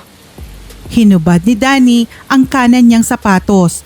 Mula sa ilalim ng insole na medyo basa na, inilabas niya ang maliit na SD card. Ang ebidensya. Inilapag niya ito sa lumang lamesang kahoy sa harap ni Zanjo. Ayan! Ayan ang dahilan kung bakit tayo hinahabol parang aso't pusa. Ayan ang rason kung bakit sira-sira ang buhay ko at ang baby girl ko ngayon. Do you have a laptop? We need to see exactly what you caught on camera, Danny. We need faces. We need license plates to build the case against them. Nasa tondo tayo, attorney. Wala kaming laptop dito na nakatambay lang. Luma at sira-sirang radyo lang ang meron dito sa talyer. Bukas na natin problemahin yan. Teka, basang-basa ka na. At saka, dumudugo yung kamao mo. Nung sinuntok mo yung gun kanina, sumablay ka yata sa ngipin niya kaya nagkasugat ka. Tinitigan ni Danny si Zanjo. Mga kachika, kanina sa opisina, nakita niya si Zanjo bilang isang matayog, perpekto at seryosong abogado na hindi maabot. Ngayon, basang-basa siya ng ulan. May putik ang mamahaling sapatos niya. May punit ang polo niya at nanginginig siya sa lamig. Pero para kay Danny, ngayon siya pinakagwapo. Kasi kanina, ibinaba niya ang pride niya at pinili niyang ilagay ang sarili sa panganib para iligtas ang isang tsuper. Kumuha si Danny ng first aid kit na laging nakatago sa isang cabinet sa talyer ni Mang Boy, isang bote ng betadine at ilang malinis na basahan. Akin na yung kamay mo. Gagamutin ko muna bago mag-impeksyon. At kubarin mo na rin yung basa mong suit at polo, baka magkapulmonya ka pa. Ako pa sisihin ng mayamang pamilya mo pag may nangyari sa'yo. I'm fine. I can just air dry. Hindi naman ako ganun kaselan. Huwag ka nang pabebe, attorney. Hindi naman kita pagsasamantalan dito, no? Hubad na! Manginginig ka lalo sa lamig kapag natuyo yung malamig na ulan sa katawan mo. Hindi ka sanay sa klima namin. At hinubad niya nga mga kachika. Humanda na ang mga puso nyo dahil maghuhubad na ang abogado natin. Pangalawang beses na to ngayong araw na nakita ni Danny ang katawan niya. Pero iba pala kapag wala nang nakaharang na tela at nasa iisang maliit na kwarto lang kayo. Totoo nga yung nakita niya kanina sa ilalim ng tulay. Ang ganda ng hubog ng katawan ng lalaking ito. Alagang gym, alagang organic food, malapad na balikat, at may pa-abs si Mayor. Lumapit si Danny sa kanya, naupo sa tabi niya sa maliit na sofa, at maingat na hinawakan ang dugoang kamay niya. Shh! Damn it! Ang hapde! Tiisin mo. Kailangan nating linisin yan para hindi ma-impeksyon. Masakit talaga sa umpisa, pero masasanay ka rin. Tinitigan si Danny sa mata. Ang lalim at ang bigat ng paghinga niya. Nag-iba ang tono ng boses. Are we still talking about my hand, Danny? Oh my gosh! Natigilan si Danny doon ah. Ang lapit-lapit nila sa isa't isa. Naamoy niya yung ulan sa buhok ni Zanjo, hinalo sa signature na pabango niya at sa amoy ng panganib mula sa pagtakas nila. Yung mga mata ni Zanjo, hindi na sa sugat nakatingin, kundi nakatitig sa mga labi ni Danny. Pakiramdam ni Danny, biglang nawala yung lamig sa kwarto at napalitan ng isang matinding init na hindi niya maintindihan. Bumilis ang tibok ng puso niya na parang makina ng patok na jeep. Akmang ilalapit na sana ni Zanjo ang mukha niya. Yung tipong 1 pulgada na lang ang pagitan ng mga labi nila. At sasabog na ang tensyon na kanina pa nabubuo mula sa ilalim ng flyover. Ang phone mo, tumutunog. It's my secretary, Diane. She shouldn't be calling this late. Past midnight na. Diane, what is it? I thought I told you not to contact me. Sir, Attorney Zanjo, you need to come back to the firm right now. Someone broke into our main servers. All the files regarding Apex Logistics, the offshore accounts, everything is being deleted remotely habang kausap po kayo. What? Who has the authorization to do a remote wipe of our entire database? That's the thing, sir. It's not coming from an outside hacker. It's an internal override protocol. Galing sa account ng isang senior partner. Ang nakalagay na authorization code na nagbubura ng mga ebidensya, galing kay Ninong Arturo. Si Tito Arturo niyo po, sir. Tito Arturo? My father's best friend? The co-founder of this law firm? Sir, bago po madelete ng tuluyan ang lahat, may nakita akong hidden directory. Ang Apex Logistics, hindi lang sila basta kliyente natin. Front company yun para maglabas ng pera. Si Tito Arturo po ninyo ang tunay na may-ari ng Apex. Siya ang mastermind sa likod ng lahat ng smuggling na nangyayari sa kumpanya natin.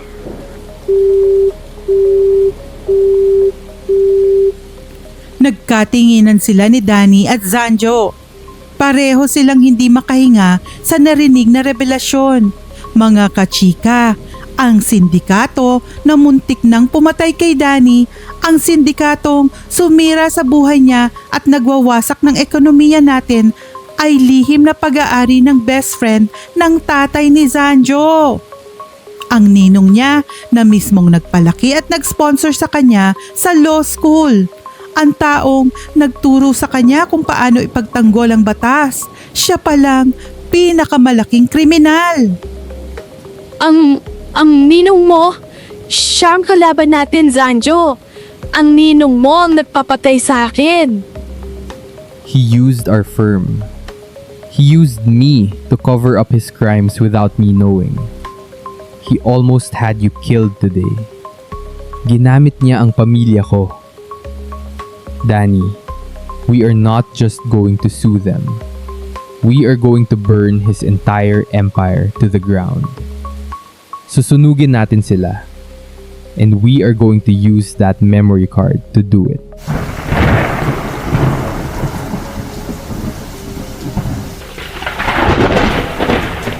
Oh my gosh! Mga kachika, pasabog ang revelasyon.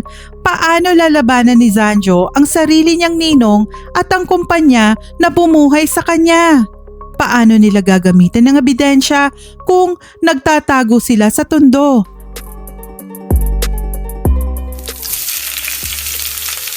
Umaga na sa tondo. Ang sikat ng araw ay pilit na sumisingit sa mga butas-butas na yero ng talyer ni Mang Boy.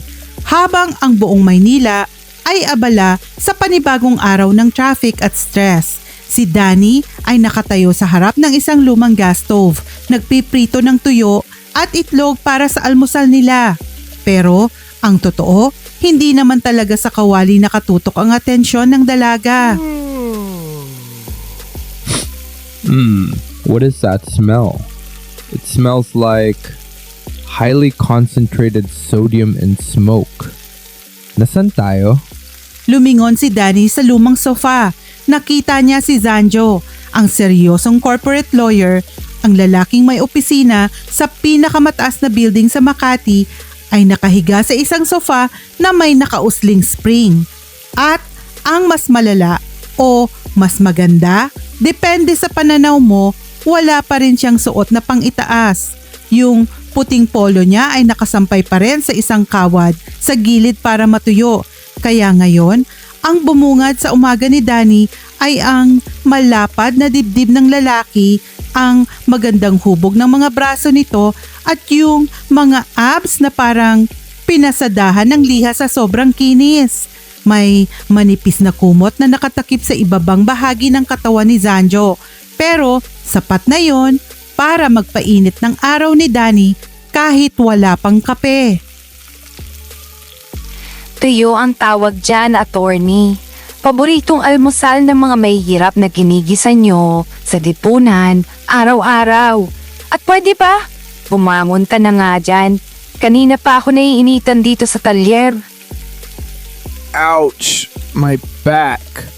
I feel like my vertebrae have been permanently rearranged. Ang tigas pala talaga ng sofa na to. Ugh! The springs are literally poking my kidneys. Wala bang unan man lang dito? Malamang, bakal yan eh. Junk shop to. Ikaw, sanay ka sa malalambot na kama. Kaya naninibago yung katawan mo. Kasi mukhang may iba ring tumigas dyan banda sa'yo. Excuse me? What are you implying? Daniela! Yung sapatos mukha mo, Tumigas na yung putik sa mamahaling sapatos mo dahil nabasa ng ulan kagabi. Napaka-defensive mo naman, attorney. Ano bang iniisip mo? Ang green ng utak mo para sa isang taong puro batas at papeles ang inaatupag kahapon? Right. The shoes. Of course. You do realize that making ambiguous statements at 7 in the morning is bad for my heart rate, right? Lalo na sa ganitong sitwasyon natin. Huwag mo akong dinadaan sa ganyan, Danny. Ganyan talaga dito sa Tondo. Walang pampadulas sa umaga. Puro lang tuyo. Literal na tuyo. Kaya bumangon ka na. Maghilamos ka doon sa lababo sa labas at kakain na tayo. Marami pa tayong gagawin. Kailangan nating buksan yung ebidensya mo. Kumain sila ng tahimik. Akala ni Danny ay mag-iinarte si Zanjo sa tuyo at sinangag na may bawang. Lalo na't sanay ito sa mga mamahaling buffet at kape na kasing presyo ng 1 kilong bigas. Pero naubos niya ang isang buong plato. Halatang gutom na gutom dahil sa kaba, pagod at pagtakbo nila kagabi mula sa mga goons. Pagkatapos nilang kumain, bumalik ang seryosong aura sa pagitan nilang dalawa. Nakapatong sa gitna ng maliit at kalawanging lamesa ang SD card mula sa dashcam ni baby girl. Ang memory card na pwedeng magpakulong sa ninong ni Zanjo at pwedeng magligtas sa buhay ni Danny. We need to see what's inside this. Kailangan nating makita kung gaano kalinaw ang video na nakuha mo kagabi. If we are going to expose Tito Arturo and Apex Logistics, we need airtight evidence. Hindi pwedeng hula-hula lang. This is a massive corporate syndicate. Problema nga natin, wala tayong laptop. Wala rin akong smartphone na pwedeng salpakan yan. Luma ang cellphone ko, ang text lang ng boundary sa operator at pagtawag kila nanay. I left my briefcase and my phone in the Audi kagabi nung tumakbo tayo sa eskinita. My laptop is there, but we can't go back for it. Siguradong nakaabang na ang mga goons ni Tito Arturo dun sa paligid. They're probably tracking the GPS of my car as we speak. Kung babalikan natin yun, parang naglakad na rin tayo sa sarili nating burol. Huwag kang magalala, nasa Tondo tayo, attorney. Kung technology lang din ang pag-uusapan, alam ko kung saan tayo pupunta na hindi tayo matitrace ng mga mayayamang kalapad mo.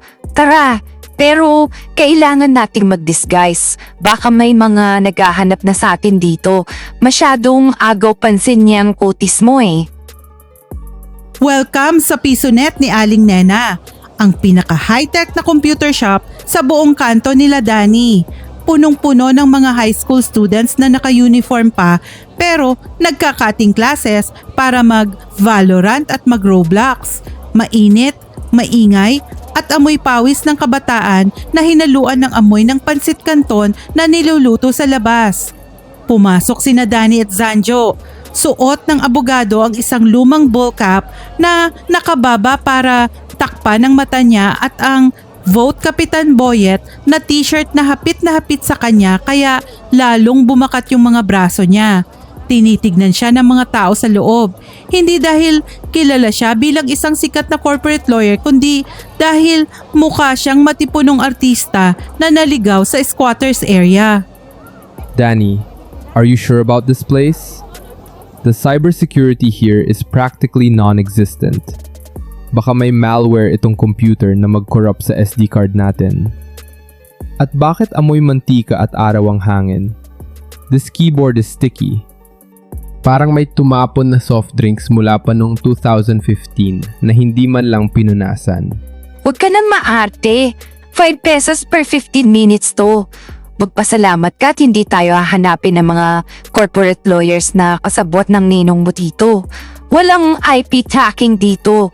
Literal, nahulog bari ang internet. Ipasok mo na yung card bago pa maubos yung oras natin. Pinanood nila ang dashcam video ni baby girl. Malinaw na malinaw. 1080 pixel. Ang ganda kasi nang nabili ni Danny na camera noon galing sa ipon niya bilang protection sana sa mga buwayang enforcer. Kitang-kita ang dalawang malalaking 10-wheeler oil tanker na naglilipat ng krudo sa gitna ng gabi. Ang mga plate numbers nila hindi nakatakip at nababasa ng buong buo. Pero ang mas nakakakilabot, may audio ang dashcam. Habang tumatakbo ang video, bago mapansin ng mga sindikato ang jeep ni Danny, nakatayo ang dalawang lalaki malapit sa hood ng jeep. Si Bong, yung goon na sumugod sa kanila sa basement kagabi, at isa pang lalaking nakasuot na may hawak na payong. I-transfer nyo na lahat ng laman yan sa Apex facility bago magumaga. Nagbigay na ng go signal si Sir Arturo. Tataas ng 5 piso ang diesel bukas. Limpak-limpak na milyon ang kikitain natin pag naibenta natin to ng palihim sa itim na merkado. Siguraduhin yung bayad na yung mga customs officer sa port para walang record na pumasok itong mga tanker. Masusunod po, attorney. Kami na pong bahala. Wala pong makakaalam nito. Lumingon si Danny kay Zanjo. Nakatitig lang ang abogado sa monitor ng PisoNet. Namumutla. Nakakuyom ang mga kamao niya na halos pumuti na ang mga buko ng daliri niya sa higpit ng hawak. Ang lalaking nakasuot sa video, kilalang kilala niya. That's Attorney Valdez. He is the managing partner of our firm, the right-hand man of my Tito Arturo.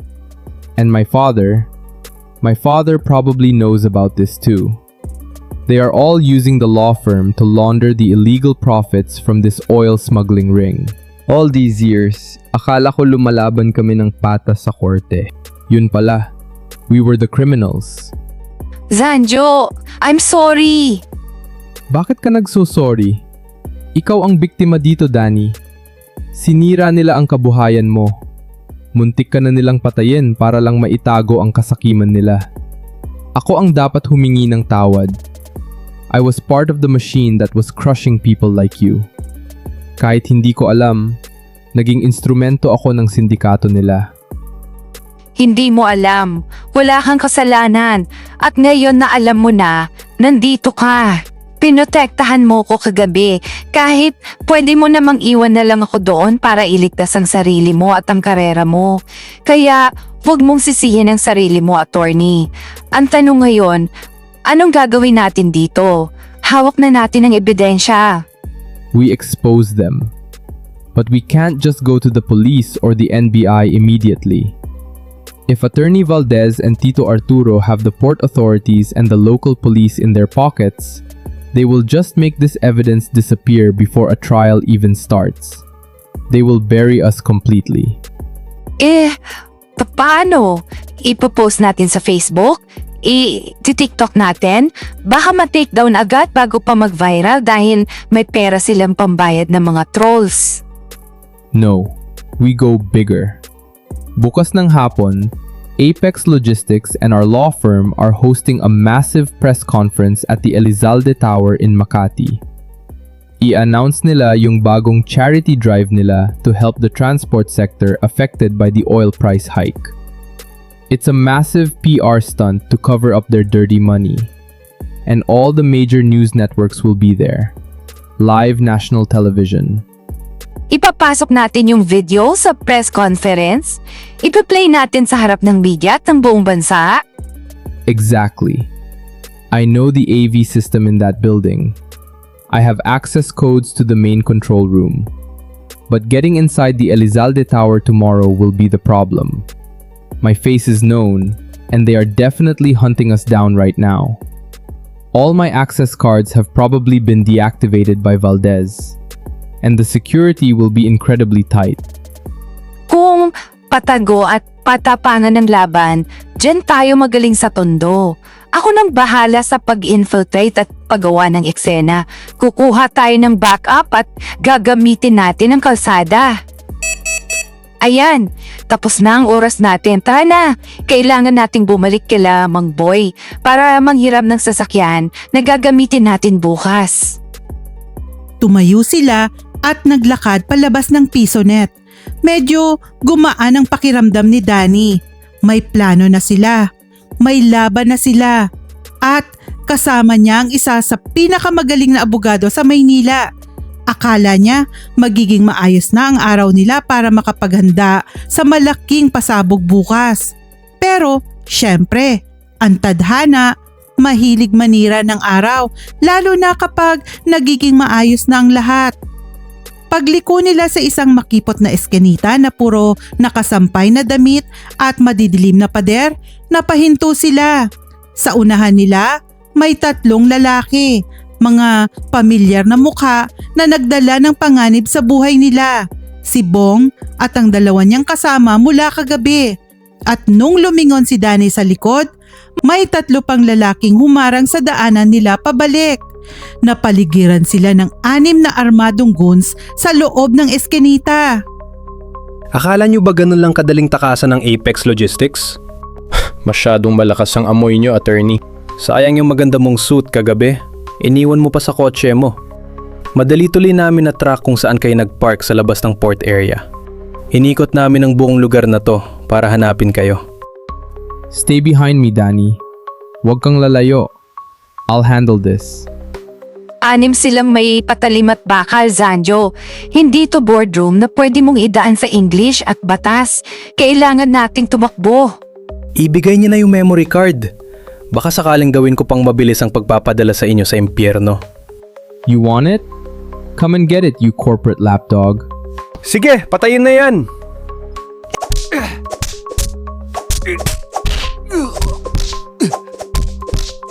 Sumugod ang mga kalaban, pero hindi pumayag si Danny na si Zanjo lang ang lumalaban.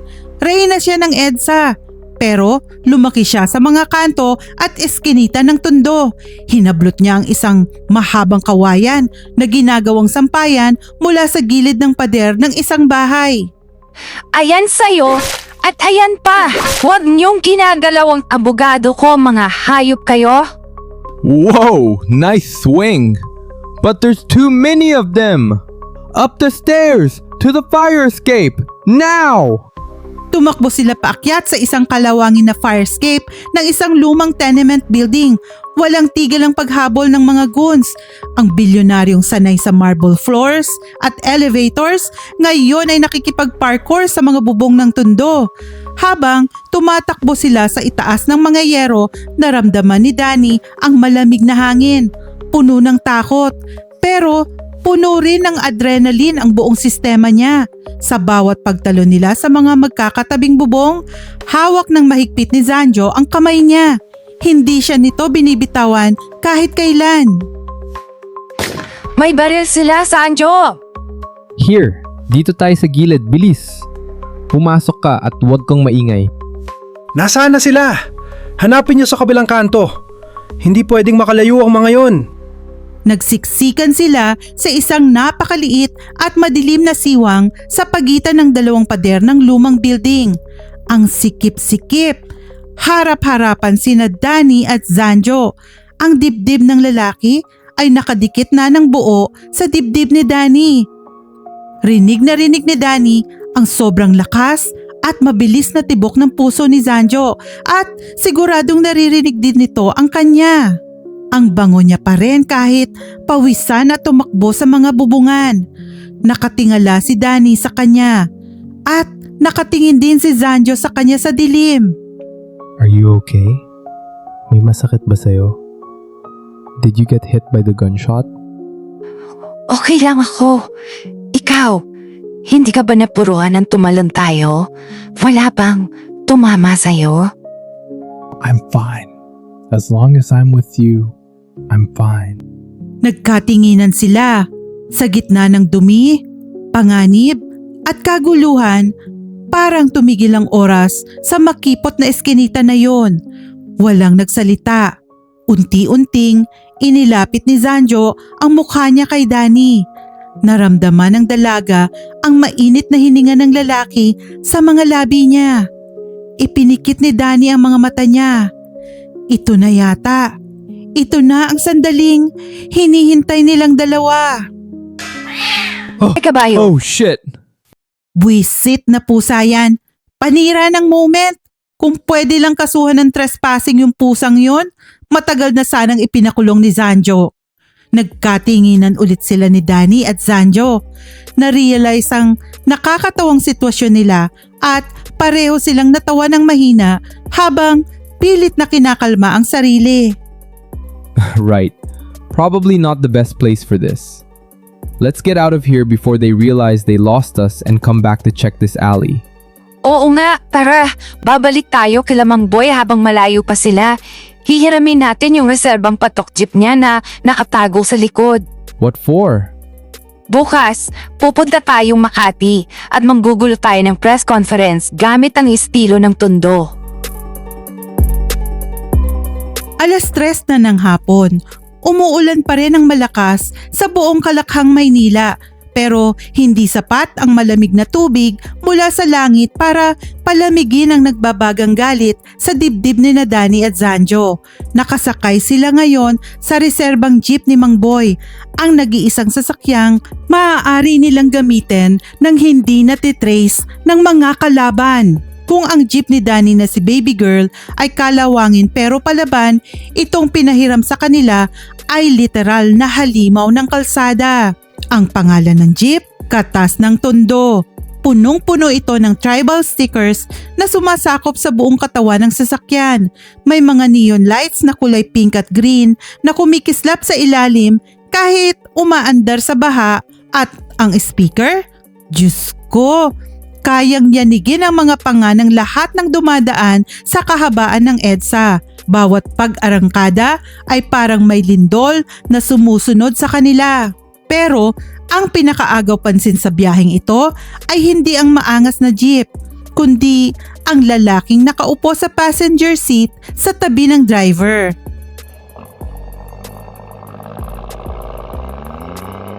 Lumingon si Danny sa kanan niya habang mahigpit ang hawak sa manibela. Nakita niya si Zanjo Montemayor, ang formal, seryoso at kagalang-galang na corporate lawyer na may 99% win rate sa mga kaso niya. Ang lalaking hindi man lang marunong humawak ng simpleng lyabe sa ilalim ng tulay ng Magallanes. Ngayon, wala na yung mamahaling navy blue suit niya na laging walang lukot. Ang suot niya ngayon ay ang lumang itim na leather jacket ni Mang Boy na medyo hapit na hapit sa kanyang malalapad na balikat. Sa ilalim ng jacket ay isang simpleng puting sando na pilit na bumabakat sa kanyang mga abs at matipunong dibdib dahil sa pamamawis.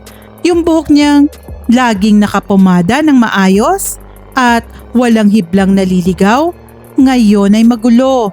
Nililipad ng hangin mula sa labas at may konting alikabok pa mula sa pagtakas nila sa bubong ng tenement kagabi.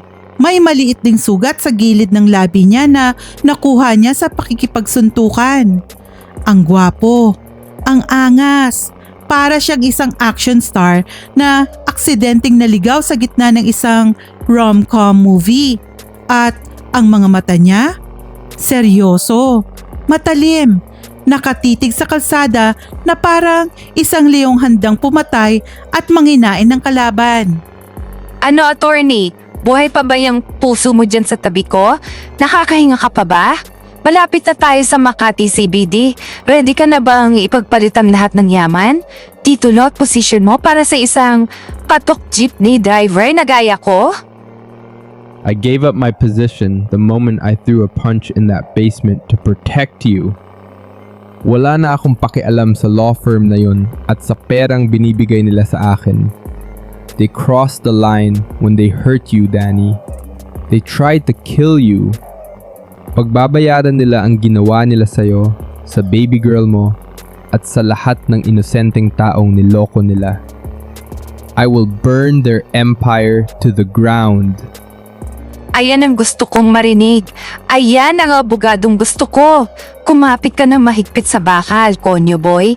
Ipapakita natin sa mga kasabwat ng ninong mo kung paano maningil ang mga taga-Tondo kapag ginalit nila tayo.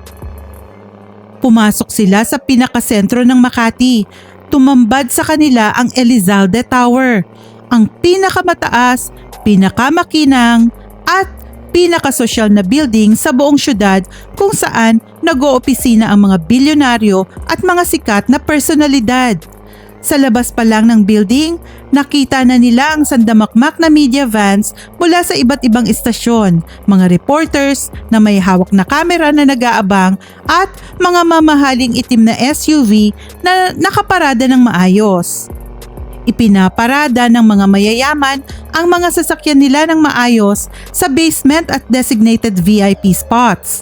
Si Danny, mabilis niyang inikot ang manibela at inakyat ang front wheels ng katas ng tondo sa mismong malinis at makintab na sidewalk ng main entrance ng tower.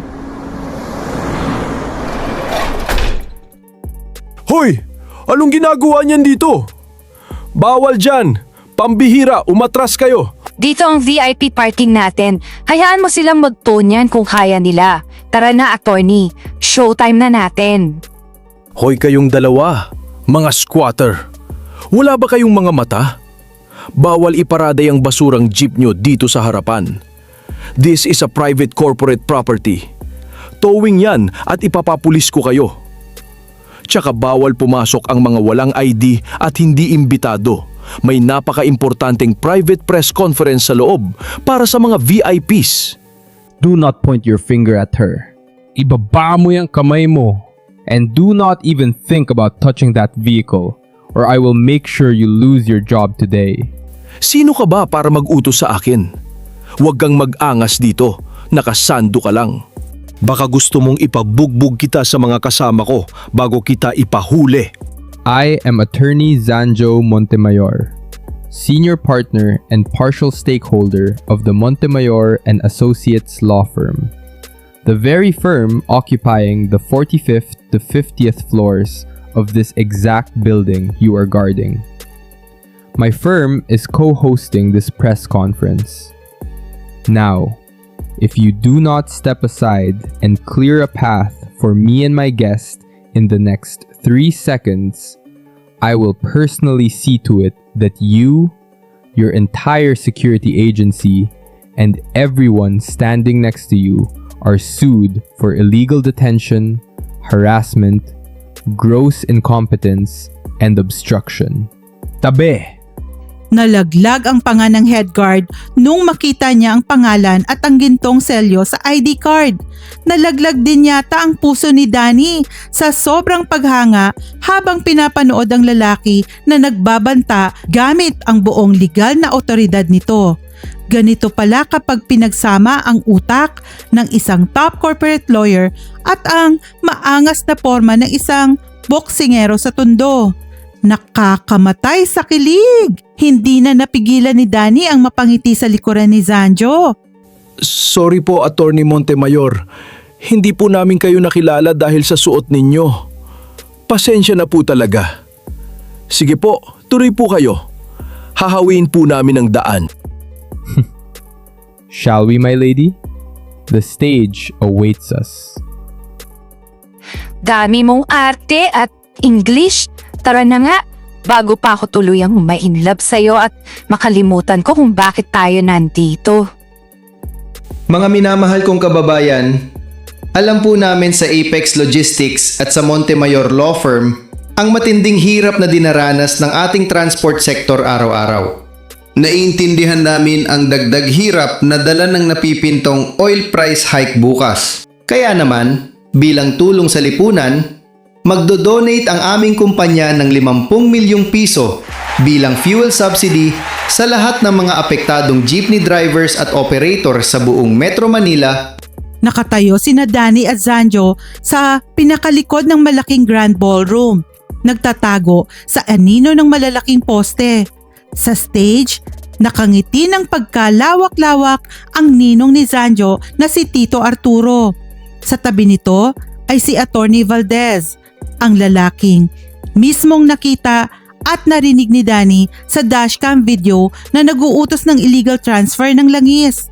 Puno ang kwarto ng mga reporters, mga TV networks at mga sikat na politiko.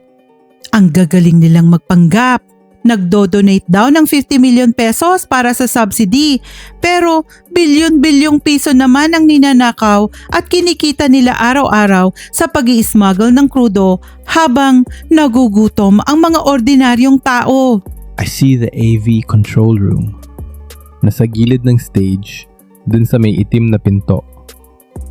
Danny, kailangan mong makapunta dun nang hindi napapansin at isalpak ang USB flash drive kung saan natin na-save yung video mula sa PisoNet kanina. I-override mo ang system. Haharapin ko si Tito Arturo sa harap para makuha ko ang atensyon ng buong kwarto at ng lahat ng kamera. Kaya mo ba? Delikado dun. Kahit nakapikit, attorney, kayang-kaya ko yan. Ako na ang bahala sa likod. Sisiguraduhin kong mapapanood ng buong Pilipinas ang mga pagmumukha ng mga magnanakaw na yan. Mag-ingat ka! Dahil ang Apex Logistics ay naniniwala sa patas na serbisyo para sa lahat at hindi namin pababayaan ang mga tsuper na Objection! Zanjo? Anong ginagawa mo rito? At anong klaseng pananamit yan? Bakit ganyan ang itsura mo? Mga guards, ilabas niyo ang lalaking yan. Nababaliw na siya at nangguguno sa event natin. I am not going anywhere, Tito Arturo. Or should I say, the mastermind behind the largest illegal oil smuggling ring in the history of this country? Tell the media the truth. Tell them that your pathetic 50 million peso donation is just dirty blood money to cover up the billions you steal from the people every single month. Tell them about the offshore accounts in the Cayman Islands. This is absurd! Attorney Montemayor has suffered a severe mental breakdown due to stress. He is hallucinating! Security! Arrest him right now and get him out of this room! Habang nakatutok ang lahat ng atensyon ng media at ng mga nagpapanik na security guards kay Zanjo na nakikipagsigawan sa harap, palihim na gumapang si Danny papunta sa gilid ng stage. Nakita niya ang AV control room. Nakabukas ng bahagya ang pinto kaya madali siyang nakapasok. Pero pagpasok niya, natigilan siya. Hindi pala siya nag-iisa sa loob ng madilim na kwarto. Sabi ko na nga ba may susubok na pumunta sa control room eh. Akala niyo ba ganun kami katanga para iwan itong walang bantay? Ibigay mo na yung hawak mo, Miss Driver. Kung hindi, lalaslasin ko yung lalamunan mo mula kaliwa hanggang kanan. At dito na magtatapos ang biyahe mo. Ang lakas rin ng loob mong magpakita rito sa harap ko pagkatapos mong durugin ang baby girl ko? Tingin mo ba natatakot ako sa maliit mong patalim? Lumaki ako sa Tondo. Araw-araw akong nakakakita ng ganyan. Matapang talagang bibig mo. Tignan natin kung matapang ka pa rin kapag inuud ka na sa kalsada. Sumugod ang gun kay Danny. Inihawi niya ang matalim na balisong ng buong lakas papunta sa leeg ng dalaga. Pero mabilis na yumuko si Danny at umikot sa gilid. Araw-araw, umiiwas si Danny sa mga lumilipad na bato, sa mga gulo sa kalsada at sa mga naghahabulang tambay sa Tondo. Hindi siya basta-basta tinatablan ng mga ganitong galawan. Hinablot niya ang isang mabigat na metal na microphone stand sa gilid ng control panel at bago pa makabuelo ulit si Bong para sumaksak, inihampas niya ito ng buong lakas at galit sa tuhod ng lalaki. Wag na wag mong mamaliitin ang mga tsuper ng jeep. Sanay kami sa hard driving at sa mabibigat na bakal. Saktong-sakto ang timing ni Danny sa mismong moment na nag-uutos si Tito Arturo sa kanyang mga guards na hilahin palabas ng ballroom si Zanjo nang sapilitan biglang nag-blackout ang napakalaking LED screen sa likod ng stage. I-transfer nyo na lahat ng laman yan sa Apex facility bago magumaga. Nagbigay na ng go signal si Sir Arturo. Limpak-limpak na milyon ang kikitain natin pag naibenta natin to ng palihim. What? Sumabog ang buong ballroom. Literal na sumabog sa ingay, gulat at sigawan ng mga nagkakagulong tao. Ang mga flash ng kamera mula sa mga reporters ay parang kidlat na sunod-sunod na tumatama kila Tito Arturo at Attorney Valdez na ngayon ay parehong nakatayo na parang mga tuod sa gitna ng stage, hindi alam kung saan magtatago. Sir Arturo, totoo ba ito? Attorney Valdez, kayo po ba yan sa video na nag-uutos ng smuggling? Paano niya ipapaliwanag ang milyon-milyong pisong ninanakaw ninyo? Peke yan. Deepfake yan. AI yan na ginawa ng mga kalaban ko sa negosyo. Huwag kayong maniwala sa lalaking yan. Tinanggal ko na siya sa kumpanya ko dahil sa paninira. It is raw, unedited dashcam footage with embedded digital metadata. It cannot be faked. And just to be absolutely certain, I have already sent a copy of this exact video, along with the detailed offshore bank accounts, the transaction ledgers, and the internal memos I recovered from your hidden servers last night to the Department of Justice, the National Bureau of Investigation, and every major news outlet standing in this room right now. NBI! Walang gagalaw sa inyo! Arturo Montemayor, you are under arrest for large-scale smuggling and corporate fraud. Nagkagulo ng tuluyan sa loob. Pinosasan sina Tito Arturo at Attorney Valdez sa mismong harap ng national television at ng libo-libong taong nanonood.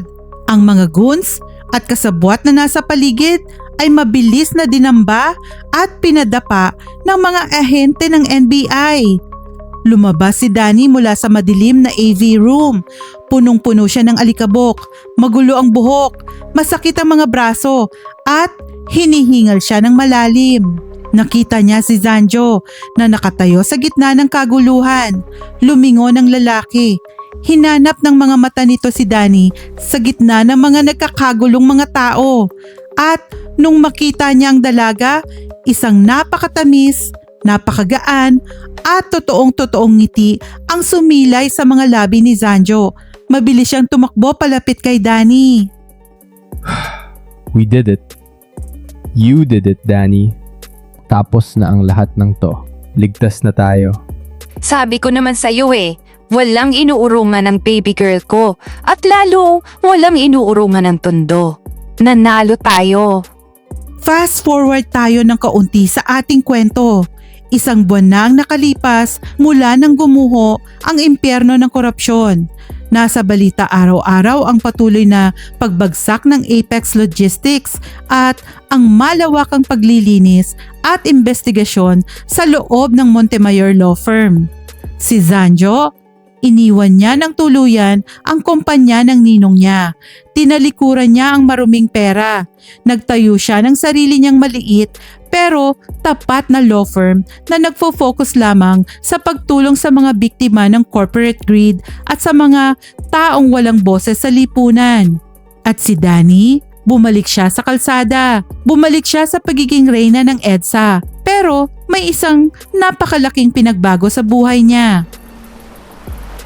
Nasa isang tahimik at pribadong parking lot sila malapit sa Manila Bay. Sakto sa paglubog ng napakagandang orange ng araw. Nakatayo ngayon si Danny sa harap ng isang jeep.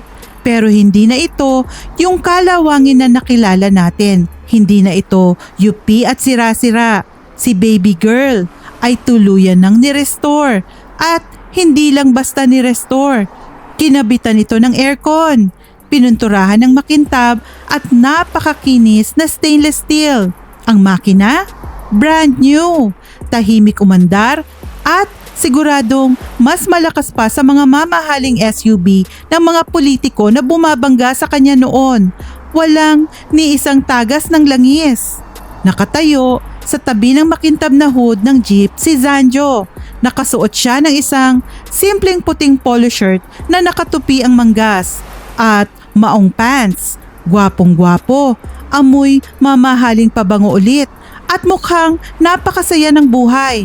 Walang stress sa mukha niya. Happy 1-month anniversary since you kidnapped me under the Magallanes flyover and forced me to become a mechanic. Ano? Kumusta ang test drive ng bagong baby girl mo? Mabilis ba? Sobra-sobra naman to, attorney. Sabi ko sa'yo noon, ipa-repair mo lang yung UP para may magamit ako. Pero ginawa mo namang luxury spaceship tong jeep ko. Baka matakot na sumakay yung mga ordinaryong pasahero ko nito dahil mukhang may VIP entrance fee na. She deserves the absolute best. And you, Danny, you deserve the best. Consider it full payment for the damages to your property. And consider it advance payment for all the rides I plan to take with you in the future. Rights talaga ha. Marami-rami yon. Baka maubusan ka ng budget. Mahal na ang boundary ngayon, Konyo Boy. Lalo na't brand new ang makina ko at naka-aircon pa. Hindi na to 20 pesos. I can afford it. I can afford anything for you. Besides, I heard the new engine runs completely smooth. Sigurado ka bang hindi na ba natin kailangan ng pampadulas? Wisit ka talaga kahit kailan. Akala ko ba matino at kagalang-galang kang abogado? Ang green-green ng utak mo. I'm only green for you, Danny. Only you. Now, can I finally kiss my fearless, beautiful, and incredibly stubborn driver? Or do I need to completely break down my car on EDSA again just to get your undivided attention? Kakainis to. Huwag na. Hindi mo na kailangang manira ng sasakyan at bumili ng WD-40. Susuklian ko na ang 100 pesos mo. At hindi na naghintay pa ang dalawa. Hinila ni Danny ang kwelyo ng polo shirt ni Zanjo at sinakop niya ang mga labi ng lalaki. Ibinigay ni Zanjo ang buong sarili niya sa halik na yon. Isang mainit, malalim at napakatamis na halik na nagpatahimik sa buong mundo sa paligid nila. Walang amoy ng usok ng EDSA, walang amoy ng itim na langis mula sa sirang radiator. Tanging ang init ng pagmamahal nilang dalawa ang nararamdaman nila habang lumulubog ang araw sa Maynila. Nagsimula sa inutang na 100 pesos at isang sirang radiator hose sa ilalim ng tulay na uwi sa isang malaking kasong nagpabagsak ng isang kriminal na sindikato at nagbuo ng isang pamilya at wagas na pag-ibig. Maraming aberya sa buhay. Maraming matinding traffic na sumusubok sa pasensya natin. Maraming oil price hike na nakapagpapainit ng ulo ng lahat. Pero kung ang kasama mo naman sa biyahe ng buhay ay ang taong handang magkalikot ng makina sa ilalim ng tulay, handang makipagpatayan at handang ibaba ang pride niya para lang sa'yo, kahit araw-araw pang traffic sa EDSA, hinding-hindi ka na magrereklamo. Ito si Danny, ang nag-iisang matapang na reyna ng kalsada at ngayon ay ang nag-iisang reyna ng puso ng isang corporate lawyer na tuluyan ng nahulog sa kanya. Biyahe na tayo! Maraming salamat kabayan sa pagsuporta mo dito sa Kwentong Pag-ibig True Stories Channel. Konting lambing po lamang sana kabayan. Paki-like naman po ang video na ito and please subscribe to our channel para mas marami pa kaming magawang kakilig-kilig at kaabang-abang na mga kwentong pag-ibig true stories. At after nyong mag-like and subscribe, comment down below kung anong pangalan nyo at saan ang location mo para mabigyan ko naman kayo ng shout-out or isend nyo ang name at location ng taong gusto nyong special mention kung gusto nyong i-dedicate sa kanya ang susunod na kwentong pag-ibig na gagawin namin. Thank you again and see you on the next video.